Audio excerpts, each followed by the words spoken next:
கவிதைன்னா பாரதியார் மாதிரி எழுதுங்களாட்ட நிறுத்துங்க எல்லாரும். இருங்க இது கை தட்டுறீங்க. கை தட்டுறதுக்கு நான் பேச வேண்டிய அவசியம் கிடையாது. நிச்சயமாக நான் ஒரு இலக்கிய படைப்பாளியாக இருந்தாலும் அவருடைய முற்றிலுமான படைப்புகளை நான் படிக்கலை. ஒரு 83ஆம் ஆண்டுன்னு நினைக்கிறேன், திரைப்படக் கல்லூரி முடிக்கும்போது என்னுடைய ஜான் பால் கென்னடின்ற ஒரு தோழன், அப்போ பால்வீதி அவருடைய முதல் கவிதை தொகுப்புன்னு நினைக்கிறேன், அதை என்கிட்ட கொடுத்தான். அப்போ தரமணியிலேருந்து நான் அம்பத்தூர் அண்ணன் வீட்டில் தங்கி படிக்கும்போது நான் பேருந்தில் இறங்குறதுக்குள்ளே அதை படித்து முடிச்சிட்டேன். அப்போ அவரை எப்போ அடுத்து எழுதுவார்னு நான் காத்திருந்தேன். பிறகு நேர் விருப்பம் வந்துச்சு, அதுதான் நினைக்கிறேன். அதை தேடி அப்போலாம் வாங்க காசு இருக்காது, பொது நூலகத்தில் போய் படிக்கிறதான். பிறகு சுட்டு விரல் நல்லா நினைவு இருக்கு எனக்கு. அதன் பிறகு நான் சிலதை படிக்க போனேன். ஆனால் எனக்கு அதில் ஒரு தடை இருக்குது.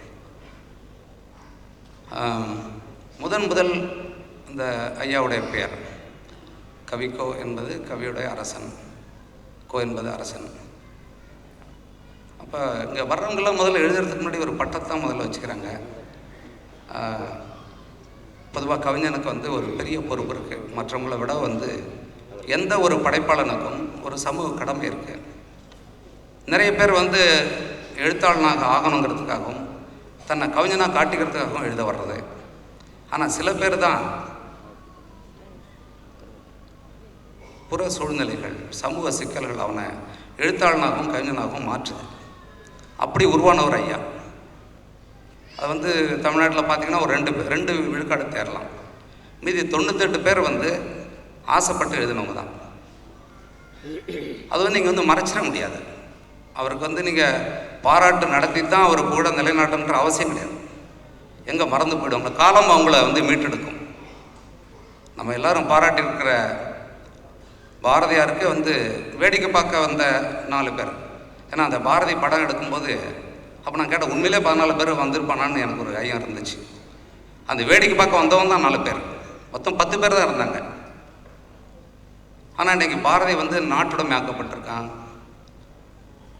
அன்றைக்கு யாரும் அவனை கண்டுக்கலை. அதே நேரத்தில் பாரதி அவனுடைய எந்த ஒரு பெருமைக்கும் அலைஞ்சவன் இல்லை. யாரும் பாராட்டணும்னு அவன் ஆசைப்பட்டவன் கிடையாது. அவனுடைய கடமை செய்துக்கிட்டு போயிட்டே இருந்தான். இன்றைக்கு படைப்பாளிகள்ன்ற சொல்லக்கூடியவர்கள், கவிஞர்கள், எழுத்தாளர்கள்லாம் ரொம்ப விருப்பப்படுறாங்க, ரொம்ப விருப்பப்படுறாங்க. அது மட்டும்தான் அங்கே நடக்குது. நான் பாரதியை பற்றி எனக்கு எதுவுமே தெரியல. நானும் படிச்சிருக்கேன், கல்லூரி வரைக்கும் படிச்சிருக்கேன். ஆனால் ஓடி விளையாடு பாப்பாவை தவிர எந்த பாடத்தையும் அங்கே வைக்கல. அவங்க பாரதியை ஒரு புரட்சிக்காரனாக மாணவர்களிடத்தில் விதைக்கிறதுக்கு இந்த அரசு தயாராக இல்லாமல் தான் இருந்துச்சு. ஆனால் ஐயா போன்ற மேதைகள் ஒரு அரசனுடைய ஊழியராக இருந்து கொண்டு அந்த ஊதியத்தை வாங்கி கொண்டு பேராசிரியர்களாக இருக்கின்ற ஆசிரியர்கள் இருக்கின்ற ஒரு இடத்திலிருந்து ஒரு கவிக்கோ நமக்கு கிடைச்சிருக்காரு. அதுதான் நம்ம ரொம்ப கவனிக்கணும். அதில் அவரோட பணி மாணவர்களுக்கு படிப்பு சொல்லி தர்றது தான். 1ஆம் தேதி எப்போ வரும்னு காத்திருக்கிறது தான் பல இடங்கள் இருக்குது. இப்போது பள்ளி பாடத்திட்டங்களோ அது யாரையும் உருவாக்காது. ஏன்னா அது மாதிரி பாடத்திட்டங்கள் தான் நம்மகிட்ட இருக்குது. யாரோ ஒரு ஆசிரியர் வருவார், ஒரு பேராசிரியர் வருவார். அவர் தான் அந்த உலகத்தை நம்ம காட்டிட்டு போயிடுவார், நம்ம யாருன்னு அடையாளம் காட்டிட்டு போயிடுவார்.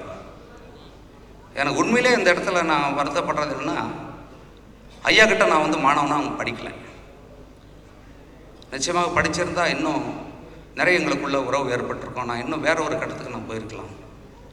வந்தவங்கெல்லாம் கூலிக்கு மாரடிக்கிற ஒரு ஆளாக தான் இருந்தாங்க. அது அப்படி. ஏன்னா இன்றைக்கு அது ரொம்ப மோசமாக இருக்குது. இன்றைக்கி நீங்கள் பார்த்தீங்கன்னா அவங்க எப்படி தேர்வாகிறாங்க, ஒரு ஆசிரியர்கள் எப்படி தேர்வாகிறாங்க, ஒரு துணைவேந்தருங்கிறவங்களே இன்றைக்கி எப்படி ஒரு நேர்மற்ற முறையில் வர்றதில்லை, போயிடுச்சு. அதாவது 726 பல்கலைக்கழகங்கள் இந்தியாவில் இருக்குங்க. உலகம் முழுக்க இருக்கிற பல்கலைக்கழகங்களில் அந்த முதல் 200 இடத்துல ஒரு பல்கலைக்கழகம் கூட இல்லை. இது என்ன, இது பெரிய நல்ல கல்லூரிங்கிறாங்க, பெரிய பல்கலைக்கழகங்கிறாங்க. ஏன்னா இதுக்கு எல்லாமே குளறுபடி. இதுக்கு உள்ளே இருந்து போராடி இருக்கார் மனிதர். 4 ஆண்டுகள் விருப்பு வாய்ப்பில் முன்னாடியே வெளியேறி இருக்கார். அந்த சுட்டு விரல் எனக்கு வந்து கொஞ்சம் என்னை வந்து அப்படி தூண்டி விட்டது அவருடைய எழுத்து. அந்த சுட்டு விரலில் இருக்கக்கூடிய எழுதி வச்சுருக்கேன். அது எழுதி எதுக்கு சொல்கிறது, யார்கிட்ட நான் சொல்கிறது? யாரோ எழுதி வாங்கி படிப்பீங்களா? நீங்கள் படிக்க போகிறது கிடையாது. நீங்கள் கைத்தட்டுறதுக்காக நான் பேச வேண்டிய அவசியம் கிடையாது. 88, 87, 88, 89 3 ஆண்டுகளில் தான் அவரோட மிக உச்சமான படைப்புகளை நான் கவனிக்கிறேன். முழுக்க இந்த மக்களை பற்றி, மக்கள் விடுதலை பற்றி, இந்த அரசு சீர்கேட்டை பற்றி, ஊடகங்களுடைய ஒரு அடக்குமுறை, ஒரு ஒரு பொறுக்கி திங்கிற தனத்தை பற்றி எவ்வளவு எழுதியிருக்கார். அதன் பிறகு அதெல்லாம் காணாமலே போயிடுச்சு. என்ன நடந்துச்சுன்னு எனக்கு தெரியல. நிச்சயமாக இப்படிப்பட்ட ஒரு படைப்பாளி திடீர்னு அடுத்தடுத்து அது எப்படி போனது எனக்கு தெரியல. அதன் பிறகு நான் அதை அவரை பின்தொடர முடியல. நான் அதுதான் என்னை வந்து அதில் ஒரு கவிதையை வந்து ஒன்று வந்து எழுதுகிறாரு. காக்கி சட்டைன்னு நினைக்கிறேங்க ஐயா. காக்கி சட்டை. ஒரு காவல்துறை அதிகாரியினுடைய மனைவி கணவனுடைய உடையை வந்து செலவு பண்ண போகிறான், துவைக்க போகிறான். துவைக்கும்போது அவளுக்குள்ள பல கேள்விகள் எழுது. என்ன கேள்விகள்லாம் அதில் ஒரு இரத்தக்கரை இருக்கு. அப்போ தன் கணவன் நேர்மையானவன் தான், ஆனால் அதிகாரங்கிற பேரில் தனக்கு மேலே ஆணையிடுறவங்களுக்கு அவங்க எப்படிப்பட்டவங்களா இருக்காங்க. அப்படி நேர்மையான ஒரு கணவன் நேர்மையற்றவர்களுக்கு கூலி வேலை செய்யக்கூடிய ஒரு கட்டாயத்தில் இருக்கார். அதனால் என்னென்ன சமூக சீர்கேடுகள்ங்கிறத அவர் விளக்குறார். யார் வந்து இந்த சமுதாயத்தில் அழிக்கப்படணுமோ அவர்களுக்கு ஒரு ஊழியனாக, அரசு ஊழியனாக இருந்து கொண்டு சேவகம் பண்ணக்கூடிய தன்னுடைய கணவனை நினச்சிக்கிட்டே அந்த அம்மா வந்து துணி துவைக்கிறாங்க. இது வந்து எத்தனை கவிஞர்களுக்கு இது வரும்? இதுதான் கவிஞன் என்பது. இதுதான் சும்மா பொம்பளை எழுதுறது, பூ எழுதுறது, மேலே போகிற மேகத்தை எழுதுறது, அதை எல்லாரும் எழுதி வைக்கலாம். கவிதை என்பது இந்த தூங்கி கொண்டிருக்கிற, தங்களை விற்றுவிட்ட, தங்களுடைய அடிமை நிலையை உணராத, இந்த ஒரு மயக்கத்திலே கிடக்கிற அந்த மக்களை குத்தி எழுப்பணும். அந்த வேலையை ஐயா செய்திருக்காங்க. எனக்கு ரொம்ப வியப்பாக இருந்துச்சு. இப்படிப்பட்ட ஒரு படைப்பாளர் அப்போ வந்து எங்கே வந்து காணாமல் போகிறாருன்னா அந்த உணர்வு ஏன் குறையுது? அது நான் ஐயா கிட்ட பேச வேண்டியது. எனக்கு அதுதான் கிடைச்சது. இந்த தொகுப்பில் நான் கிடைச்சது அதுதான். எனக்கு அவருக்கு இணையாக நான் வந்து சமகாலத்தில் வந்து நான் பார்க்கல. சமகால கவிஞர்களில் ஒரு அரசியல் பார்வையோட தன்னுடைய படைப்பாளிமை கையாண்ட கவிஞர்கள் கிடையாது. இங்கே எல்லாருமே விருது வாங்கிறதுக்கு தான் வராங்க.